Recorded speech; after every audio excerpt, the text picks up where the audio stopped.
احتیاج ہو، دنیاوی حیثیت ہے، وجاہت ہے، یا دنیا میں گمنامی ہے، کسنمی پرسد کے بھیا کیس تھی، کوئی آپ کا حال ہی نہیں پوچھ رہا کہ تم ہو کون، تمہارے منہ میں کتنے دانت ہیں، یا یہ کہ دنیا میں اقتدار کی کسی مستند پر انسان بیٹھا ہے، یا یہ کہ کوئی اس کے ہاتھ میں اختیار نہیں، یہ تمام جو حالات انسان پر طاری ہوتے ہیں، ان کے جواب میں جو طرز عمل فکری اعتبار سے اور عملاً انسان اختیار کرتا ہے، اس کے 4 درجے ہیں۔ پہلا درجہ ہے انتہائی گمراہی، ضل ضلالا بعیدا۔ وہ کیا ہے؟ اگر عزت ہوئی، نعمتیں ملی، فلاں دیوی یا دیوتا کی نگاہ کرم ہے، اس کی کرپا سے یہ ہو گیا، اور اگر کوئی تکلیف آ گئی، مصیبت آ گئی، معلوم ہوتا ہے کہ فلاں دیوی یا دیوتا ہم سے ناراض ہو گیا، یہ کالی دیوی کی طرف سے کوئی مصیبت آ گئی ہے، یا یہ کہ یہ لکشمی دیوی کی نگاہ کرم ہے کہ ہمیں دولت مل گئی ہے۔ یہ تو ہے شرک۔ شرک ہونے کے اعتبار سے یہ ہے ضل ضلالا بعیدا، انتہائی پستی۔ اس پستی سے اوپر آئیں گے تو توحید کی پہلی منزل ہے۔ عزت دی اللہ نے دی، اگر کوئی تنگی آ گئی، فقر، تکلیف، کوئی ذلت، رسوائی، یہ بھی اللہ کی طرف سے۔ ایک اعتبار سے تو انسان ہدایت پر آ گیا، بڑی گہرائی تھی اس گندگی کی اور اس خباثت کی جو شرک جس کا نام ہے، اس سے انسان نکل آیا، نجاست سے۔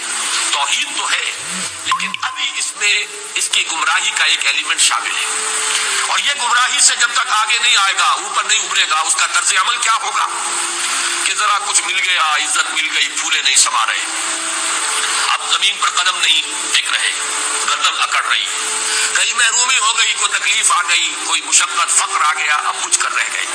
ان دونوں کیفیات میں انسان کا پینڈولم جو ہے وہ ایکسٹریم ہو جائے گا۔ یہ کب ہوگا؟ جبکہ انسان یہ سمجھتا ہے کہ اس دنیا میں جو دولت مل گئی یا عزت مل گئی تو یہ گویا کہ بڑی کوئی قابل فخر شے ہے، اور اگر یہاں پر کوئی تکلیف آ گئی، کوئی مصیبت آ گئی، فقر و فاقہ آ گیا تو یہ گویا کہ بہت ہی اہانت آمیز شے ہے۔ اگر یہ انسان سمجھے گا تو طرز عمل وہ نکلے گا نتیجے کے طور پر جو میں بیان کر چکا ہوں، یہ گمراہی ہے۔ اس گمراہی سے نکلیں گے تو آپ کس مقام پر آئے؟ دوسری منزل ہدایت کی کیا ہے؟ نہ یہ عزت ہے نہ یہ ذلت ہے، دونوں حیثیتیں برابر ہیں کہ یہ امتحان ہے۔ اسی لیے ان دونوں آیتوں میں ایک لفظ قدر مشترک ہے، اذا مبتلاہ فاما الانسان اذا مبتلاہ ربہ فاکرمہ ونعمہ۔ یہ بھی ایک ابتلا ہے، آزما رہا ہے اللہ، کبھی وہ دے کر آزماتا ہے، کبھی چھین کر آزماتا ہے، کبھی فقر و فاقہ سے آزماتا ہے، کبھی وہ کثرت دولت اور کثرت مال سے آزماتا ہے، کبھی وہ صحت دے کر آزماتا ہے کہ یہ قوت اور توانائی اور صحت جو میں نے دی ہے یہ اس میں کیا کرتا ہے، کبھی وہ مرض کے ذریعے سے آزماتا ہے کہ صبر کرتا ہے کہ نہیں کرتا۔ ہمارے لیے شکوہ اور شکایت تو اس کی زبان پر نہیں آ جاتی، نالا اور شیول تو نہیں آ جاتا، تکلیف جھیلتا کہ نہیں جھیلتا، اس میں تحمل ہے کہ نہیں ہے، تو صبر کرتا ہے یا شکر کرتا ہے۔ یہ دونوں کیفیات در حقیقت اس اعتبار سے مساوی ہے، یہ بھی امتحان، یہ بھی امتحان۔ یہ حقیقت جب سامنے ہوگی اب وہ پینڈولم جو ہے وہ بہت کم ہو جائے گا، یعنی انسان میں طبعی طور پر تو ایک اثر ہوتا ہے غیر اختیاری، کسی چیونٹی نے کاٹا آپ کے پاؤں پر، آپ اپنا پاؤں ہٹا لیں گے، اس میں کوئی ارادہ نہیں، یہ ریفلیکس ایکشن ہے، غیر اختیاری فعل ہے۔ اس حد تک تو انسان ضرور متاثر ہوتا ہے، اس سے تو کوئی انسان جو ہے وہ ملنتر نہیں ہو سکتا۔ حضرت ابراہیم رضی اللہ تعالیٰ عنہ، حضور کے وہ نومولود فرزند، انتقال جب ہو رہا تھا آپ کی آنکھوں میں آنسو آ گئے۔ اب یہ طبعی اثر ہے، ایک فعل ہے، انفعالی کیفیت ہے جو بالکل طبعی ہے، لیکن یہ نہیں کہ اس کی وجہ سے انسان کی زبان پر کوئی شکوہ آ جائے، کوئی شکایت آ جائے، یہ نہیں ہوگا، یہ ایمان کے منافی ہے۔ اسی طریقے سے اگر کوئی خوشی ہوئی ہے تو چہرے کے اوپر ایک نکھار آ جائے گا، تبسم آ جائے گا، اس سے زائد نہیں۔ اس حد تک تو یوں سمجھیے کہ انسان کا طبعی تقاضا ہے، اس سے زیادہ یہ پینڈولم اگر سوئنگ کر رہا ہے تو گویا کہ اس حقیقت سے انسان محجوب ہے کہ یہ بھی امتحان ہے، یہ بھی امتحان ہے، جو ہم سورہ حدید میں پڑھ چکے ہیں۔ ما اصاب من مصیبت فی الارض ولا فی انفسکم الا فی کتاب من قبل ان نبراها ان ذلک علی اللہ یسیر لکی لا تعصوا علی ما فاتکم ولا تفرحوا بما آتاکم۔ اللہ تمہیں کچھ دے تو اتراؤ مت، اللہ تم سے کچھ چھین لے تو تو اس کے اوپر افسوس مت کرو. یہ نتیجہ ایمان کا نکلنا چاہیے. اگر تمہیں ایمان ہے اللہ پر، اگر تمہیں یقین ہے کہ جو کچھ ہوا ہے اللہ کے اذن کے بغیر نہیں ہوا، اگر تمہیں یقین ہے کہ اللہ نے جو میرے لیے طے کیا ہے اس میں میرے لیے خیر ہی ہے، چاہے فی الحال فی الوقت فوری طور پر مجھے ناگوار محسوس ہو رہی ہے بات، لیکن یقیناً میرے لیے اس میں خیر ہے میرے رب کی طرف سے کہ ہر ساتھ کی ہمارے اختیار الطافس. ہم تو شارٹ سائٹڈ ہیں، ہم دیکھ نہیں سکتے کسی شے کو، ہم اس کے ظاہر کو دیکھ کر گھبرا اٹھتے ہیں کہ یہ تو تکلیف آ گئی، کیا پتا اسی کے پردے میں اللہ کی رحمت آ رہی ہے. میں نے وہ رئیس امروہوی کے اشعار آپ کو کئی دفعہ سنائے ہیں. وہ وقت آیا کہ ہم کو قدرت ہماری سعی و عمل کا پھل دے، بتا رہی ہے یہ ظلمت شب کہ صبح نزدیک آ رہی ہے. ابھی ہے کچھ امتحان باقی، فلاکتوں کے نشان باقی، قدم نہ پیچھے ہٹے کہ قسمت ابھی ہمیں آزما رہی ہے. رئیس اہل نظر سے کہہ دو کہ آزمائش سے جی نہ ہارے، جسے سمجھتے ہو آزمائش وہی تو بگڑی بنا رہی ہے. اسی آزمائش سے تو بگڑی بنے گی، اسی سے تو تمہارا خیر جو ہے اجاگر ہوگا، سامنے آئے گا، پتہ چلے گا who's who, what is what. ابو بکر میں کتنا یقین اور ایمان تھا، یہ کیسے معلوم ہوگا؟ کیسے معلوم ہوگا کہ بلال میں کتنا سہار، کتنا تحمل تھا، کتنا صبر تھا، اگر وہ مصیبت ان پر نہ آتی کہ جو امیہ ابن خلف کے ہاتھوں ان پر قیامت ٹوٹ رہی تھی. تو یہ ساری چیزیں جو ہے ما اصاب من مصیبت فی الارض ولا فی انفسکم الا فی کتاب من قبل ان نبرأ ان ذلک علی اللہ یسیر لکی لا تأسوا علی ما فاتکم ولا تفرحوا بما آتاکم واللہ لا یحب کل مختال فخور. اگر اس حقیقت سے محجوب ہو جاؤ گے تو پھر اختیال اور فخر اور گھمنڈ پیدا ہو جائے گا تمہارے اندر، یا دوسری طرف مایوسی، کمر ہمت ٹوٹ کر رہ جائے گی، خودکشی کرنے کو انسان آمادہ ہو جاتا ہے ذرا کوئی ناکامی دنیا میں آ گئی، کوئی تکلیف آ گئی. یہ ہے در حقیقت تیسری منزل، ہدایت کی دوسری سیڑھی. پہلا کیا تھا؟ نہاد ضل ضلالا بعیدا، کوئی خیر مل گیا تو کسی دیوی کی نگاہ کرم، کوئی تکلیف آ گئی تو کسی دیوتا کی ناراضگی، یہ تو ہے ضل ضلالا بعیدا. اس سے اوپر آئے، یہ پہلی سیڑھی ہدایت کی. عزت ہے تو اللہ کی طرف سے، اور اگر کوئی ذلت ہے، تنگی ہے تو اللہ کی طرف سے. یہ ہدایت کا آغاز ہو گیا، یہ توحید کی بنیادی منزل ہے. اس سے اگلی منزل، یہاں کی ذلت ذلت نہیں، یہاں کی عزت عزت نہیں. ذالک یوم التغابن، ہار اور جیت کے فیصلے کا دن تو قیامت کا دن ہے. وہاں معلوم ہوگا جس کو اس روز عزت ملی وہ عزت والا ہے، جو اس روز ذلیل ہو گیا وہ ذلت والا ہے. یہ تو امتحان ہے، دارالامتحان ہے. خلق الموت والحیات لیبلوکم ایکم احسن عملا، یہ تو دارالامتحان ہے. امتحان ہونے کے ناطے دونوں برابر ہیں.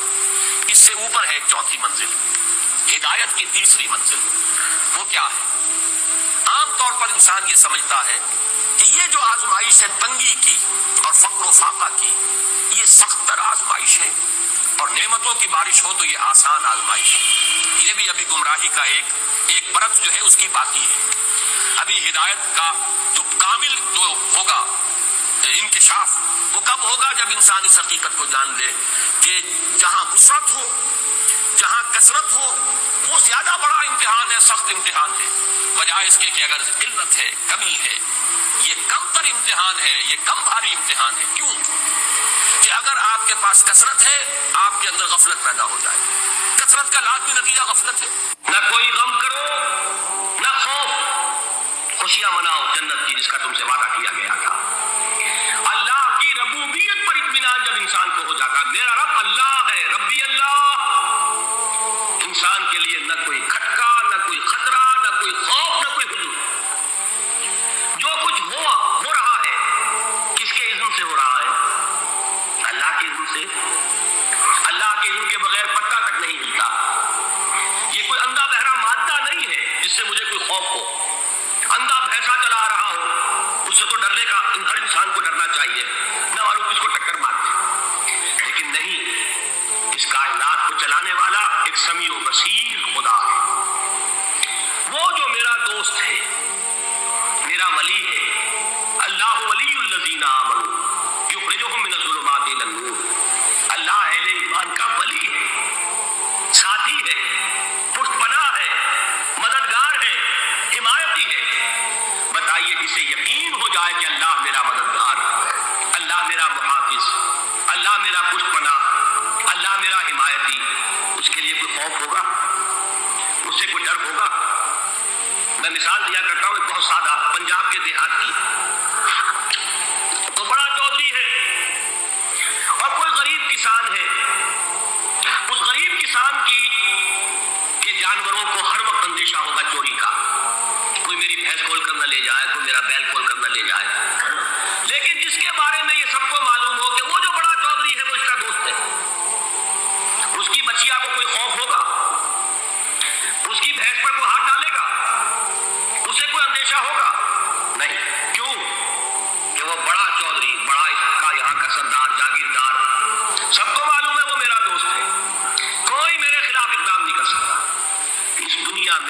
چھوٹی سی بات اگر آپ کے دلی اطمینان اور سکون کا باعث بن سکتی ہے تو ذرا تصور کیجئے. میں لفظ تصور استعمال کروں گا صرف اس لیے کہ اس کا ہم جس کو کہتے ہیں ادراک اور شعور کر نہیں سکتے، اگر کے ساتھ کر سکتے. اگر یقین ہو کہ اللہ میرا مددگار اور یقین ہو کہ اللہ ہر آن میرے ساتھ ہے، پھر کوئی خوف کس کا خوف؟ کوئی شے اللہ سے بالا تر ہے؟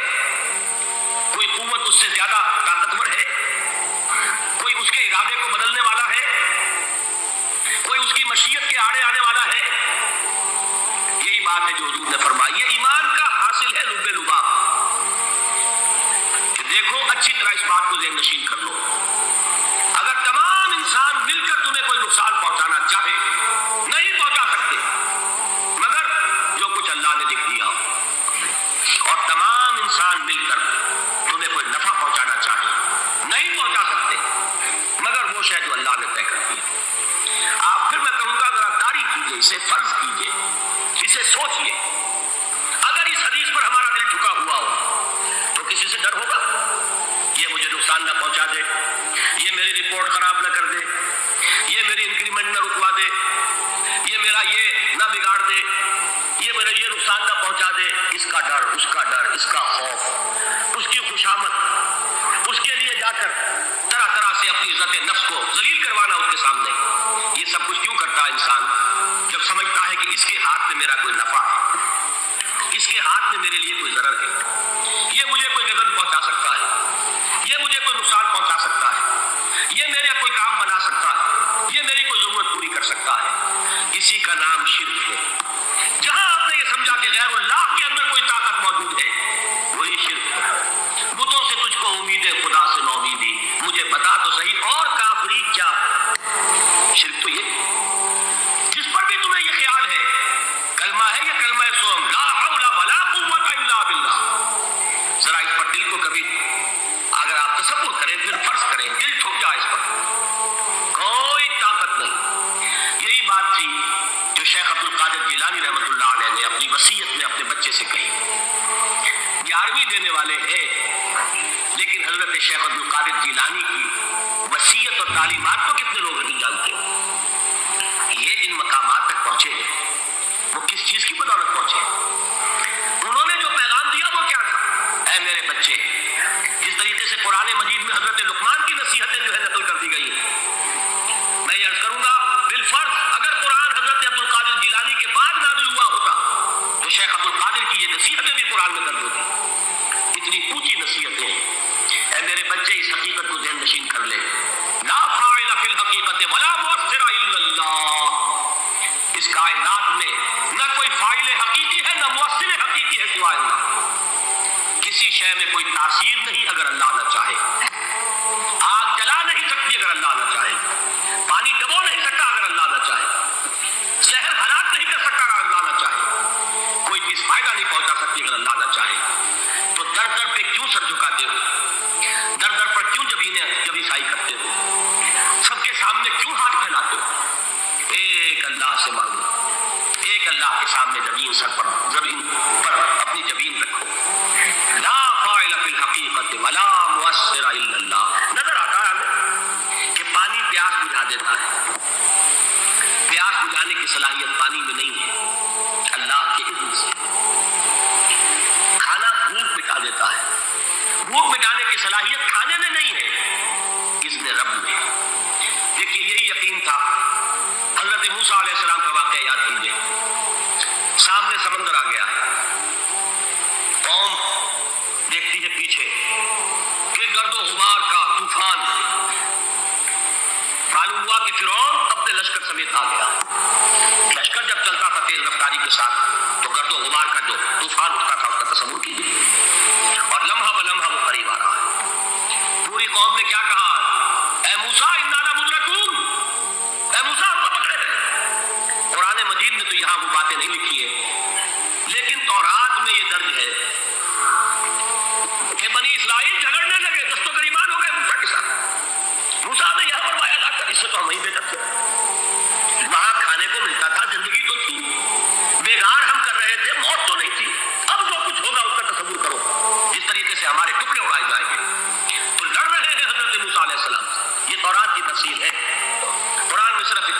پریشان ہو کر انہوں نے کہا انا لمدرکون، موسیٰ ہم تو پکڑے گئے۔ اس وقت موسیٰ کا جواب کیا ہے؟ کلا ان معی ربی سیہدین، نہیں، میرے ساتھ میرا رب ہے، وہ راستہ دے گا۔ بتائیے کہاں راستہ نظر آ رہا ہے؟ یہ ہے ایمان بالغیب۔ راستہ نظر نہ آئے تب اللہ پر یقین ایمان ہے۔ جیب میں پیسے ہو اور تب دل کو اطمینان ہے تو ایمان کس پر ہوا؟ پیسے پر، اللہ پر نہیں۔ جب وسائل و ذرائع نہ ہو اور پھر یقین ہو کہ اللہ مسبب الاسباب ہے، وہ اسباب کا پابند نہیں ہے، وہ اسباب کا محتاج نہیں ہے، اسباب اس کے محتاج ہے۔ اگر یہ یقین ہے تو اللہ پر ایمان ہے، یہ نہیں ہے تو تمہارا ایمان اسباب پر ہے، وسائل پر ہے، ذرائع پر ہے، مادیات پر ہے، اللہ پر نہیں۔ اس وقت کہاں راستہ تھا؟ کوئی راستہ تھا؟ سمندر ہے اور ادھر سے لشکر آ گیا ہے۔ کلا ان معی ربی سیہدین۔ اب دیکھیے ایمان کہہ دینا آسان ہے، ہوا معکم اینما کنتم، جہاں کہیں بھی تم ہوتے ہو اللہ تمہارے ساتھ ہوتا ہے، لیکن اس کا یقین قائم ہو جائے تو زمین و آسمان کا فرق واقع ہو جائے۔ یہی بات ہوئی حضور کے ساتھ۔ غار ہے، چھپے ہوئے ہیں محمد رسول اللہ اور آپ کے وہ یار غار ابو بکر صدیق رضی اللہ تعالی عنہ۔ اقبال نے حضرت ابو بکر کی شان میں چند اشعار کہیں صرف، لیکن واقعہ یہ ہے کہ بھاری بھاری نظموں پر اور قصیدوں پر بھاری، طویل ترین نظمیں اور قصیدے ہوں ان پر بھاری ہمتیں۔ ابو بکر کی ہمت جو ہے، کشت ملت را جو اب جیسے بارش سے کھیتی بچتی ہے، ابو بکر کی ہمت اور عظیمت اس امت کو اسی طرح سینچنے والی ہے۔ ثانیے اسلام و غار و بدر و قب، وہ دوسرے تھے اسلام میں، دوسرے پہلے کون تھے؟ انا اول المومنین، حضور فرماتے ہیں سب سے پہلا ایمان لانے والا میں، دوسرے ابو بکر۔ ویسے ہمارے ہاں یہ چلتا ہے اختلاف، حضرت علی پہلے ہے کہ حضرت ابو بکر پہلے ہے، لیکن اس میں بڑی خوبصورت تطبیق قائم کی ہے علماء نے اور بہت صحیح ہے۔ چار کے بارے میں فیصلہ ہی مت کرو کہ کون پہلے، ان کی ایک عجیب تقسیم کر دی ہے۔ آزاد مردوں میں، بالغ مردوں میں سب سے پہلے ابو بکر، بچوں میں سب سے پہلے علی، خواتین میں سب سے پہلے خدیجہ، اور غلاموں میں سب سے پہلے زید بن حارثہ۔ بڑی پیاری تقسیم ہے، یہ چاروں ہی پہلے ہیں، ہر ایک کے لیے ولیت ہے۔ اور واقعہ یہ ہے کہ اگر زمانی اعتبار سے تعین ہوگا تو پہلے خدیجہ الکبریٰ آئیں گی رضی اللہ تعالیٰ عنہ۔ کسی اور سے بات کرنے کی نوبت بعد میں آ سکتی ہے، پہلے تو اہلیہ محترمہ سے بات ہوئی، آتے ہی پہلی وحی ہوئی ہے، ابھی تبلیغ کا حکم نہیں تھا۔ کس کو بتایا واقعہ؟ ابھی اپنی نبوت کی تبلیغ کا تو حکم ہی نہیں آیا۔ واقعہ کس کا ہے؟ وہ خدیجہ کا ہے۔ جب کہا ہے کہ خشیت علی نفسی، مجھے اپنی جان کا اندیشہ ہے، تو کیا جواب دیا خدیجہ نے رضی اللہ تعالی عنہا؟ وہ صدیقۃ الکبریٰ، صدیقات جو ہے خواتین ان میں چوٹی پر خدیجہ الکبریٰ رضی اللہ تعالی عنہ، اور صدیق جو مرد ہے ان میں صدیق اکبر ہے ابو بکر صدیق رضی اللہ تعالی عنہ، لیکن صدیقات میں چوٹی پر۔ جب حضور نے فرمایا خشیت علی نفسی، کیا فرمایا، کیا عرض کیا، کیسے تسلی دی؟ نہیں، اللہ آپ کو ضائع نہیں کرے گا، آپ غریبوں کے ہمدرد ہیں، آپ مساکین کے تکالیف رفع کرنے والے ہیں، آپ بیواؤں کی سرپرستی کرتے ہیں، آپ مسافروں کی خدمت کرتے ہیں، اللہ آپ کو ضائع نہیں کرے گا۔ یہ یقین ہے اس خاتون کے اندر۔ خیر وہ ایک علیحدہ بات ہو جائے گی۔ میرے دل پر حضرت خدیجہ رضی اللہ تعالیٰ عنہ کی شخصیت کا بڑا گہرا نقش، جو وہ کوئی اور ہی وقت اور موقع ہوا تو بیان ہوگا۔ بہرحال اقبال نے ایک مصرے میں جو چار اولیتیں جمع کر دی، ہمتیں کشت امت را جو ابر، ثانی اسلام و غار و بدر و قبر۔ اسلام میں حضور کے بعد پہلے کون؟ ابو بکر۔ غار میں حضور کے ساتھ کون؟ ابو بکر۔ بدر کی رات اللہ کا رسول سر بسجود، وہ جھاڑ، وہ گھاس پھوس کی جو جھوپڑی بنائی گئی تھی، اور وہاں تلوار ننگی لے کر پہرا دینے والا کون؟ ابو بکر۔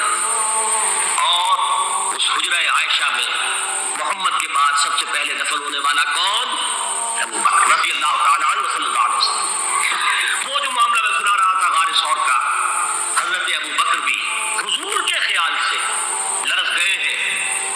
آپ کو یاد ہوگا کہ جا کر پہلے تمام جتنے سوراخ تھے انہیں بند کیا. ایک سوراخ رہ گیا تھا جس کو بند کرنے کے لیے کوئی کپڑا نہیں تھا. وہاں اپنی ایڑی رکھی، تب کہا ہے حضور سے تشریف لائیے، اور اپنے زانو پر حضور کو لٹایا ہے. اور وہاں کسی موذی جانور نے کاٹا ہے، حضور کی آنکھ لگ گئی تھی. اس وقت اس دل کے اندر جو بھی بچھو ہے کیا ہے واللہ عالم، اس نے کاٹا ہے. اس کی تکلیف کی وجہ سے ابو بکر کی آنکھوں سے آنسو ٹپک گئے. حضور کے چہرے مبارک پر پڑے ہیں تو حضور جاگے معاملہ کیا ہے. ایڑی نہیں ہٹائی وہاں سے، مبادا وہ جانور وہاں سے نکل کر محمد الرسول اللہ کو کوئی گزن پہنچا دے. ابو بکر کی ایڑی ہے، جس طرح چاہے کھا لے، ختم کر دے، جان نکل جائے تب کوئی آج آئے محمد پر تو آئے، لیکن جیتے جی نہیں. وہ ہے ابو بکر. حضور کے خیال سے اس وقت حضور نے پھر اپنا لعاب دہن لگایا ہے اور اس سے پھر آپ کی تکلیف ختم ہوئی. جیسے خیبر میں حضرت علی کی آنکھ دکھ رہی تھی، اس کو جو شفا حاصل ہوئی ہے وہ بھی حضور کے لعاب دہن سے ہوئی. بہرحال اس وقت انہوں نے کہا